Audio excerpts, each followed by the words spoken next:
Hello guys, నేనైతే అమ్మ వాళ్ళ ఇంటికి పోయినా. అమ్మ వాళ్ళ ఇంటికి అయితే పిన్ని ఫోన్ చేసింది, తమ్ముని సంవత్సరం రారా అని చెప్పి. ఇక నేనైతే బయలుదేరి ఎల్లారెడ్డిగూడెం పోతున్నా. ఎల్లారెడ్డిగూడెం ఇంటికి పోయేసరికి ఇంటికి లేరు, గోరికాడు మా పిన్ని అని చెప్పిన బాబాయ్. ఇక గోరికాడికి అయితే పోయినాం, డెకరేషన్ అయితే చేసినాం. తమ్ముంది అక్క అయితే దండేసింది. తమ్ముంది 5వ వర్ధంతి. నేను అక్క బిడ్డే ముగ్గురం కలిసి ఫోటో దిగినాం. అట్లా మర్చి తను పిన్నికి ఒక్కగానే కొబ్బరికాయలు కొట్టి 18 ఏళ్ళు నిండగానే తనకైతే అపెండిక్స్ కడుపు నొప్పి లేచింది. కడుపు నొప్పి కానీ చెప్పి హాస్పిటల్కి అయితే తీసుకుపోయారు. హాస్పిటల్లో మాత్రం హెల్త్ బాగాలేదు. అపెండిక్స్తో పాటు ఇంకా ప్రాబ్లమ్స్ కూడా ఉన్నాయని చెప్పారు. సడన్గా ఇలా కావడం ఏందని చెప్పి అందరు పరిశాన్ అయ్యాం. కానీ తను ఎన్ని రోజులున్నా కొద్ది రోజులని పిన్నికి తెలిసేసరికల్లా చాలా టైం పట్టింది. డాక్టర్లు హాస్పిటల్ తీసుకపోతే వాళ్ళ మర్దికి చెప్పారు కానీ పిన్నికి చెప్పలేదు. బాబాయ్ లేవలేని పరిస్థితి కనుక పిన్నికి అసలు నిజం తెలియదు. తనకు తెలిసేసరికల్లా చాలా లేట్ అయింది. అప్పటికి మంచి ఆరోగ్యం రోజు రోజు క్షీణించిపోయింది. తను ఎంత ప్రయత్నించినా కరోనా టైంలో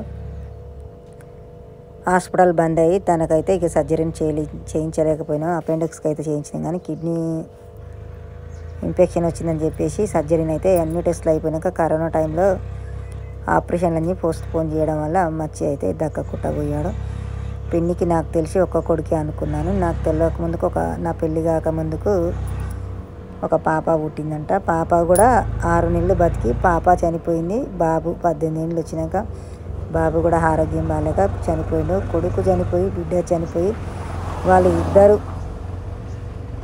కొట్టుమిట్టాడుతున్నారు. ఉన్న తల్లిదండ్రుల పరిస్థితి ఎలా ఉందంటే ఇగో బాబాయ్ అయితే కాలు ఊపుతూనే బాబాయ్కి సర్జరీని అయిపోయి ఆ సర్జరీలో కాలు చేయి అయితే పడిపోయింది. ఇక ఎప్పుడైనా ఒక మనిషి లేనిది వెళ్ళదు. పిన్నికి సర్జరీని అయింది. తను బరుగు అయితే పట్టొద్దు, ఏ పని చేయలేదు. తను మనిషి లేనిది ఇబ్బంది అవుతుందని చెప్పేసి తను ఒక మనిషిని అయితే హైదరాబాద్కి వెళ్ళి పిలిపించుకుంది. తనైతే బయట కూర్చొని ఫోన్ మాట్లాడుతుంది. ఆ రోజే వచ్చింది. మేమందరం ఇంట్లో కూర్చున్నాం. అక్క, నేను, పిన్ని, చిన్న పిన్ని, పెద్ద పిన్ని, పిన్నితోడ అక్క చెల్లి ఒకటి, ఒక అన్నయ్య చనిపోయిండు. ఇక చెల్లి అయితే అక్కడ కూర్చుంది. నాకు పిన్ని అవుతారు, 2 పిన్నులు కూర్చొని కాళ్ళు అయితే ఎక్సర్సైజ్ చేస్తుంది. నేను ఎప్పుడు ఇలా చేస్తానే కాళ్ళు చేతులు ఆడతాయని బాబాయ్ చెప్తుండు. ఇక సంవత్సరికం అయితే 5వ సంవత్సరికం కంప్లీట్ చేసినాం. పిల్లలు లేని వాళ్ళ పరిస్థితి ఎలా ఉంటుందంటే చేతికి వచ్చిన కొడుకు చేతికి అందిందని సంతోషపడే టైంలో దేవుడు అయితే దోసుకపోయిండు. ఇక వాళ్ళని మర్చిపోలేక ఉన్న వాళ్ళని మచ్చిని మర్చిపోలేక తను ఇంత అంతా కాదు తన పడే బాధ. ఏడంగున్నా నా కొడుకు ఎప్పుడు వస్తాడో అని ఎదురు చూసి ఏడుస్తుంది. పిన్నిని ఊకుంచడానికి మాకు చాలా టైం పట్టింది. ఎంత ఏడ్చినా తను ఊకుంటలేదు. ఎలానైనా ఊకుంచాలి అనే ఆలోచనతో ఏదో ఒకటి మాట్లాడుతూ మాటల్లో మాట కలుపుతూ అలా కాదమ్మా అని చెప్పి చాలాసేపు అయితే ఊకొంచాం. ఎంతసేపు ఊకొచ్చినా మీరు కొద్దిసేపు వచ్చిపోతోలే అమ్మ, అదే నా కొడుకుంటే నా కళ్ళ ముందు ఎన్నాళ్ళైనా ఉంటాడు అన్నది. ఇక నీ కొడుకు కాదు, దేవుని కొడుకు, దేవుని కాడికి వెళ్ళిపోయారు. ఇక నువ్వు కొడుకు ఏమి ఇష్టమైనవి చేసి పెట్టడమే నీ పద్ధతి అని వాళ్ళు వీళ్ళు వచ్చి అన్నారు. ఈ వాళ్ళు వచ్చి అన్న పిన్ని మాత్రం నేను ఏ దేవునికి ఏ పాపం చేయలేదు, నా కొడుకు అయితే నాకు వెళ్ళి దూరం అయ్యిండు అని చెప్పి ఎంతో ఏడుస్తుంది.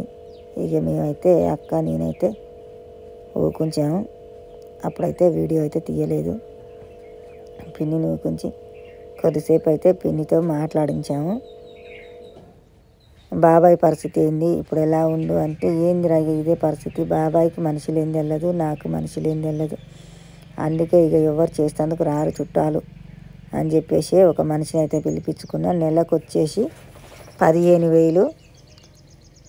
వాళ్ళకు హైదరాబాద్లో ఒక ఆఫీస్ ఉంటుంది, ఆఫీస్ వాళ్ళకి ఫోన్ చేస్తే వాళ్ళైతే పిలిపించారు.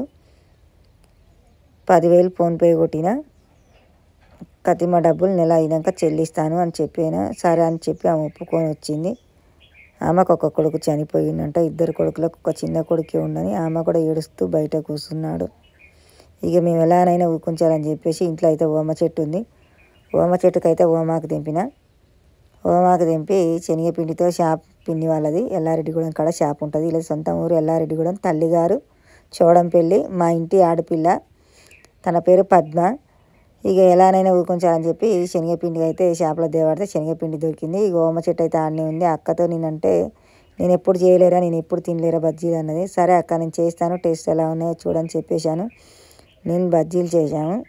బజ్జీలు ఇంట్లో కంప్లీట్ చేసి ఇక పిన్నికి చూపిస్తుంటే పిన్ని మేము ఈజీగా మరిపిస్తావు ఏంటిరా మనసులో ఏడుపు అన్నది.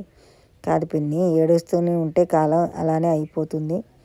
మేము వచ్చిన కొద్దిసేపు అయినా తమ్ముని జ్ఞాపకాలతో బతికుండాలంటే కొద్ది రోజులైనా ఆలోచించాలి కదా అని ఏదో ఒక మాయమాటలు చెప్పి పిన్నిని అయితే ఏడుపు ఆపించాము. ఇక బజ్జీలు అయితే టేస్ట్ ఎలా ఉన్నాయంటే నేను తిననమ్మా, మీరు తింటే తినండి, నేనైతే తినను అని చెప్పేసింది. ఇక నేనైతే ఒక టేస్ట్ చూసిన 2-3 అయితే అక్క నేనైతే తిన్నాం, బాగున్నాయిరా టేస్ట్ అని చెప్పింది. చిన్న పిన్ని వెళ్ళాం వాళ్ళ పిన్ని వాళ్ళది, ఇంకో పిన్ని వచ్చేసి ఎల్లారెడ్డిగూడెం. ఇక బాబాయ్ అయితే పోతున్నాం బాబాయ్ అని చెప్తే సరే అమ్మ మళ్ళీ ఎప్పుడు వస్తారు అందరూ వస్తాంలే అని చెప్పి